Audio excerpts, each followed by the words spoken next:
ওয়া রাহমাতুল্লাহি ওয়া বারাকাতুহু। আমার সভাপতি মহোদয় আছেন, প্রধান অতিথি সাহেব আছেন। ভাগ কিন্তু দুটো, একটা হচ্ছে নির্বাহী বিভাগ আর একটা হচ্ছে প্রশাসনিক বিভাগ। অন্যান্য তরিকায় সিজদা মোবারক আছে কিনা আমার জানা নাই, আমি দেখি। তবে আমাদের এই তরিকায় সিজদা মোবারক আমাদের নসিহত খণ্ডে লেখা আছে না নাই? আছে। এই ড্রাইভার কার, এই পার্টির মালিক কিরা,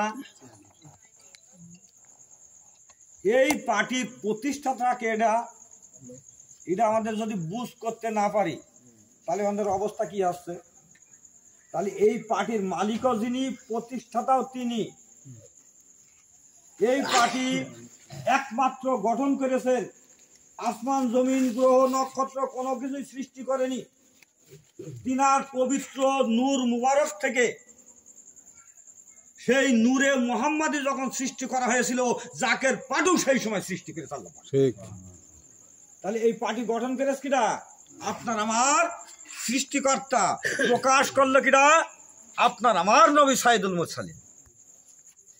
তাই সাধারণভাবে একটা গজলে গাছে যে যদি মুর্শিদ যার শাখা তার কিসের ভাবনা, সেই পার্টি প্রকাশিত হচ্ছে কোথা থেকে?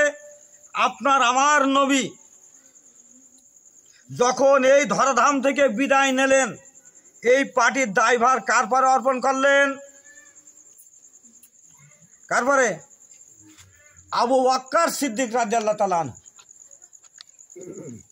উনার ওফাতের পরে এর দায়ভার গেল সালমান ফারসি রহমতুল্লাহ। এই আবু বকর সিদ্দিক রাদিয়াল্লাহু তাআলা আনহুর কে কেন উল্লেখ করলেন প্রথম? দয়াল নবী তারপরে দায়িত্ব দিয়েছিল কি দেয় নাই? কিন্তু এলেমের শহর হলো আপনার আমার নবী সাইদুল মুরসালিন, আর সেই এলেমের শহরের দরজা হযরত আলী। কিন্তু এখানে এলেম কথা আসছে না, এখানে পার্টির দায়ভার দিয়ে গেলেন আবু বকর সিদ্দিক রাদিয়াল্লাহু তাআলা আনহুর পরে। এই আবু বকর কেন এই দায়ভারটা বলেন? অন্যান্য সাহাবাগণ সেই গুণের অধিকারী নন।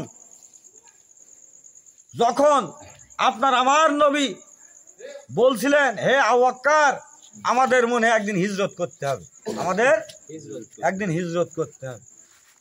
ঠিক একদিন যখন হিজরত করছেন, আবু বকর সিদ্দিক রাদিয়াল্লাহু তাআলা শোনার পরে গাছি বুড়া বেন্ডে নিয়ে দরজায় পিঠ লাগিয়ে বসে আছে, ঘুমিয়ে না, চেতনা অবস্থায়। কারণ দয়াল নবী রাসূলুল্লাহ সাল্লাল্লাহু আলাইহি ওয়াসাল্লাম এসে আমাকে ডাকবার সাথে সাথে জানে আমি লাব্বাইক ইয়া রাসূলুল্লাহ বলতে পারি। তাই উনি কত বছর?